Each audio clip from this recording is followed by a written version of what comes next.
సూర్యాపేట జిల్లా కోదాడ దేశభక్తిని పెంపొందించేలా సుందరీకరణ. సూర్యాపేట జిల్లాలోనే 100 అడుగుల జాతీయ జెండా కోదాడ పట్టణంలో ఏర్పాటు చేయడం ఈ ప్రాంత వాసుల అదృష్టమని ఇండియన్ వెటరన్ ఆర్గనైజేషన్ జిల్లా అధ్యక్షుడు doctor Madhusudana Rao, IVO Telangana representative Srinivas అన్నారు. పట్టణంలోని 100 అడుగుల జాతీయ జెండా వద్ద సుందరీకరణ పనులు పూర్తి కావడంతో నిర్వహించిన సమావేశంలో వారు పాల్గొని మాట్లాడారు. సుమారు 4 లక్షల ఖర్చుతో జెండా ఆవరణంలో సుందరీకరణ పనులు చేయించామని, ఈ కార్యక్రమం కోసం ఆర్థిక సాయం చేసిన దాతలకు ధన్యవాదాలని ఆయన అన్నారు. దేశభక్తి పెంపొందించేలా జాతీయ రంగులతో సుందరీకరణ పనులు చేశామన్నారు. పుర మాజీ chairperson Samineni Pramila, district finance treasury Ramesh Babu, district treasurer Venkanna, general secretary Upender, Sattibabu, Venkanna, Gopi, Rahim పాల్గొన్నారు.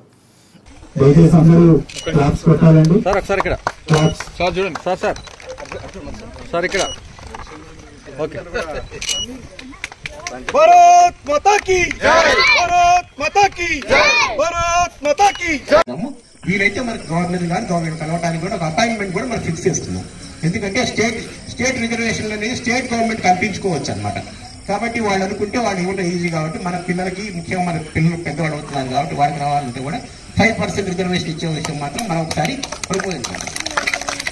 నెక్స్ట్ ఇంకోటి ఏంటంటే, చాలా మంది నాకు అంటే ఒక స్పెసిఫిక్ ఆర్మీలో మన దగ్గర పనిచేసే జవాన్లు వచ్చి బయటకు వచ్చిన వాళ్ళకి గవర్నమెంట్ చాలా ఫెసిలిటీస్ ఇవ్వాల్సి ఉంటుంది, వాళ్ళని ఇవ్వట్లేదు.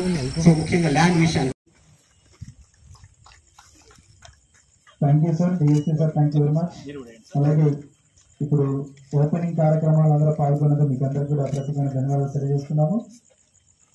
అలాగే మీరందరూ దయచేసి కూర్చోవాలండి. దయచేసి కూర్చున్నట్టయితే ఇప్పుడు మరి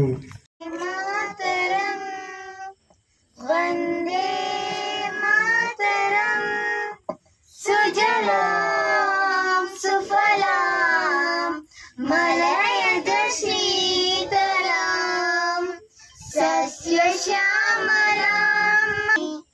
సుహాసిని సుమధుర భాషిణి సుఖదా వందే మాతరం.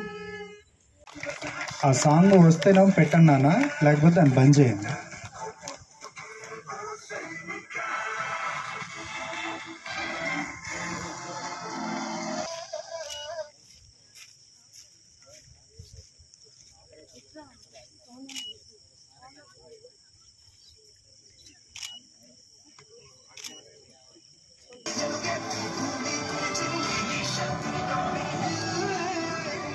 మేడం గారికి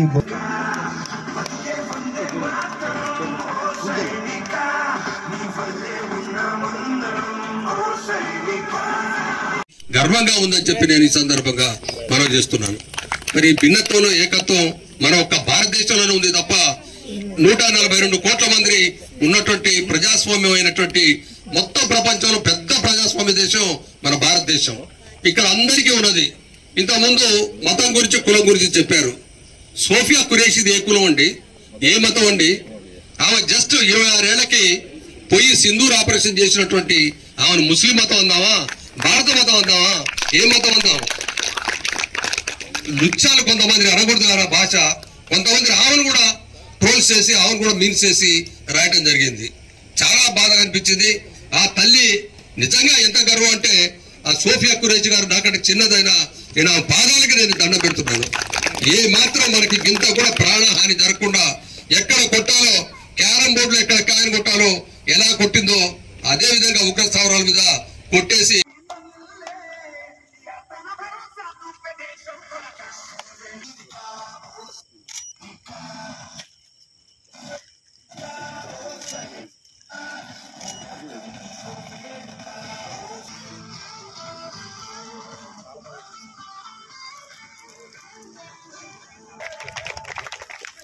ఇక్కడ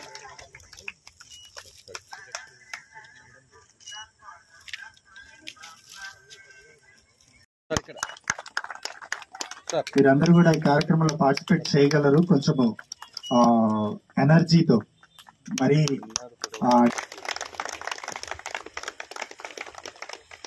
మీరు మాకు మొదటి నుంచి మమ్మల్ని ప్రోత్సహిస్తూ నడిపిస్తున్నవారు.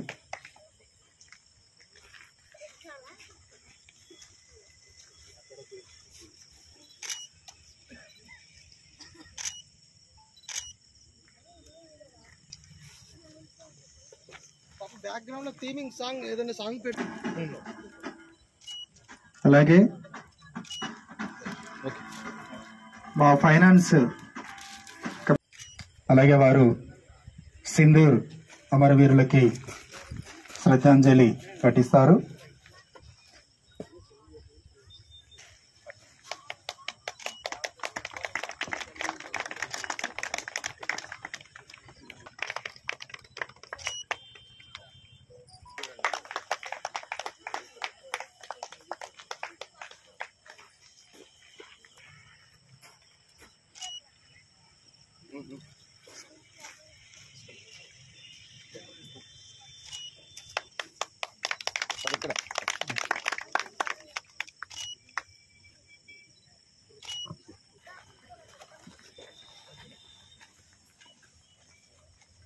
Should go to the nook and corner of the world. We are not politicians. We are not bureaucrats. We are just soldiers. Bureaucrats, I have never seen a bureaucrat sending his son to the armed forces. I have never seen a politician or a minister or a so-called Prime Minister or President. They don't send their children. They say, "Hum chowkidar hai."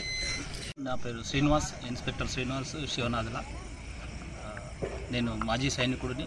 మిత్రుడు మా Kodad IVO president, district president Madhusudan గారితో పాటు నేను సైన్యంలో పనిచేసినప్పుడు నా colleague. అక్కడే మేము దేశం పట్ల మాకు ఉన్నటువంటి అంకిత భావాన్ని అక్కడ చర్చించుకోవడం జరిగింది. తర్వాత నేను ఇటు పోలీస్ డిపార్ట్మెంట్కి రావడం జరిగింది. రీసెంట్గా నేను ఆర్టీవీలో ఇచ్చిన ఇంటర్వ్యూలో కూడా చెప్పాను, యుద్ధం ఆగిన పక్షంలో పహల్గామ్లో మాజీ సైనికులందరం పర్యటిస్తాం. అక్కడ ప్రదర్శించే పర్యాటకులకు భరోసా కల్పించడం కోసం ప్రభుత్వంలో మేము పాలు పంచుకుంటామని ప్రకటించడం జరిగింది. ఇది ఖచ్చితంగా చేసి చూపిస్తాం. దీనికి మన ఐవీఓ సభ్యులందరూ ఉండాలని నేను కోరుకుంటున్నా. ఇంత గొప్ప జాతీయ పతాకాన్ని ఇక్కడ మాజీ సైనికులు మొట్టమొదటిసారిగా ఏర్పాటు చేయడం, అంతేకాకుండా దాని జాతీయ పతాక సృష్టికర్త అయినటువంటి ఈ జిల్లా వాస్తవుడు అవ్వడం చాలా గొప్పగా ఉంది. థ్యాంక్ యూ ఈ అవకాశం ఇచ్చారు. ఇక్కడ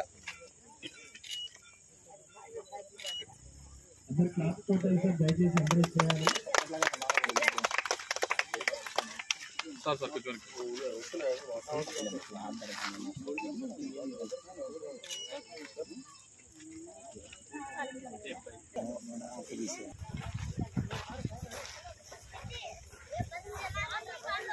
గ్రౌండ్ ని ప్రారంభించాల్సిందిగా, రిబ్బన్ కట్ చేసి ప్రారంభించాల్సిందిగా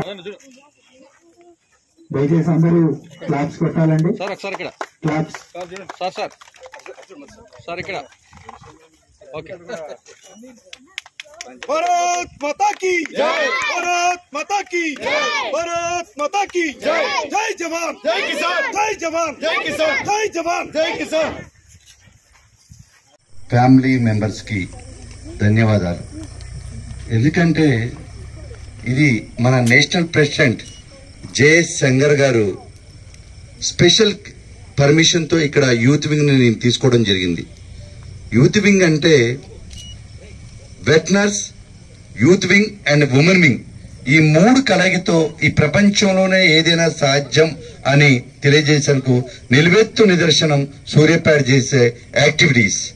మీకు తెలుసు 23 సంవత్సరాల తర్వాత గోపాల్ సాబ్ విగ్రహం, ఆ తర్వాత IVO road 26 villages service road, తర్వాత మనం చూస్తున్న దేశంలోనే సైనికులతో అంటే మాజీ సైనికులతో ఏర్పడ్డ మొట్టమొదటి ఇండియా ఫ్లాగ్ కోలార్లో నిర్మించడం మనం గర్వంగా చూడాల్సిన విషయం. మహిళా వింగ్ లో గౌరవ అధ్యక్షురాలుగా ప్రత్యేక వాళ్ళకి ధన్యవాదాలు తెలియజేసుకుంటున్నాను. ఎందుకంటే జాతీయ జెండాని మొదటిసారిగా నేను 2001 సంవత్సరంలో నేను సర్పంచ్ గా గెలిచి ఆగస్టు 14th గెలిచాను, 15th జెండా ఎగరేశాను. నేను అది నా జన్మ ధన్యమైందని అప్పుడే అనుకున్నాను. మళ్ళీ లాస్ట్ ఇయర్ లో నేను ఒక మున్సిపల్ చైర్పర్సన్ గా ఆగస్టు 15కి జెండా ఎగరేయడానికి ముందున్నాను. ఆ కార్యక్రమంలో భాగంగా ఆ ఇయరే ఈ జెండాని నిర్మించడం, దీనికి రావడం మధు గారు ఒక 1 month 2 months లోనే దీన్ని కంప్లీట్ చేసి మా దగ్గరకు వచ్చి అడగడం జరిగింది, కంప్లీట్ చేయడం జరిగింది. దానిలో మేము భాగస్వాములు కావటం కూడా నిజంగా మా వారి. నా పేరు డాక్టర్ ఏడుగు శ్రీనివాసరావు. నేను మేజర్ జనరల్గా ఉన్నాను. International police commission, united nation inter government organisation, Indian global కమాండ్కి నేను మేజర్ జనరల్గా పనిచేస్తున్నాను. ఇవాళ నన్ను ఇక్కడ ఇండియన్ వెటరన్ ఆర్గనైజేషన్ తరఫున గెస్ట్గా రావడం మిత్రులు అడగడం జరిగింది. చాలా సంతోషమైన విషయం అంటే ఇక్కడ ఒక విషయం కరెక్ట్గా చెప్పాల్సింది ఏంటంటే ఈ 100 feet జాతీయ జెండా అనేది ఈ ఆర్గనైజేషన్ తరఫున మొట్టమొదటిసారిగా స్థాపించడం జరిగింది. ఎక్కడా కూడాను ఇలా ఈ ఎక్స్ సర్వీస్ మెన్ ఎవరైనా కానీ సొంతగా ఒక ఆర్గనైజేషన్లో ఫామ్ అయ్యి ఇలాంటి 100 feet జెండా పెట్టడం ఎక్కడా జరగలేదు. అయితే ముఖ్యంగా నా పేలా ఏంటంటే తెలంగాణ గవర్నమెంట్కి ఎక్స్ సర్వీస్ మెన్స్కి ఇస్తున్న 3% ఏదైతే కోటా ఉందో దాన్ని పెంచాలి. ఎందుకంటే వాళ్ళకి ఎంతో కాలం చాలా సర్వీసెస్ ఉంటారు, బోర్డర్స్లో కానీ ఎడార్లో కానీ హిల్ ఏరియాలో చేస్తుంటారు. వాళ్ళ కుటుంబాన్ని పోషించుకోవాలంటే వాళ్ళ పిల్లల చదువు ఇంపార్టెంట్, వాళ్ళ భవిష్యత్తు ఇంపార్టెంట్. కాబట్టి వాళ్ళకి కూడాను ఎక్స్ సర్వీస్ మెన్ రిజర్వేషన్ ఇవ్వాలి. వాళ్ళ పిల్లలు కూడాను ఎడ్యుకేషన్ ఇన్స్టిట్యూట్లో 3% నుంచి దాన్ని 5%కి రిజర్వేషన్ పెంచాలని మేము అడగబోతున్నాం. నెక్స్ట్ ఇంకో విషయం ఏంటంటే ఇక్కడ మరో మైలురాయి ఏంటంటే లాల్స్ నాయక్ గోపయ్య గారి విగ్రహం పెట్టడం అనేది ఇక్కడ లోకల్లో పెద్దలు వీళ్ళందరూ ప్రజలు గారు పెద్దలు వీళ్ళందరూ కలిసి చేయడం జరిగింది. ఇక్కడ రవీంద్రరావు గారు మన జిల్లా ప్రెసిడెంట్. కాబట్టి ఇలాంటి కార్యక్రమాలు చేసుకుంటూ ఈ ఆర్గనైజేషన్ అభివృద్ధి చేస్తూ ఉండాలని కోరుకుంటాం. ఎప్పటికీ కూడా ఇంటర్నేషనల్ కమ్యూనిటీ తరఫున ఐక్యరాజ్య సమితి అన్నింటి నుంచి కూడా ఈ ఆర్గనైజేషన్కి మా సపోర్ట్ ఉంటుంది. Thank you so much.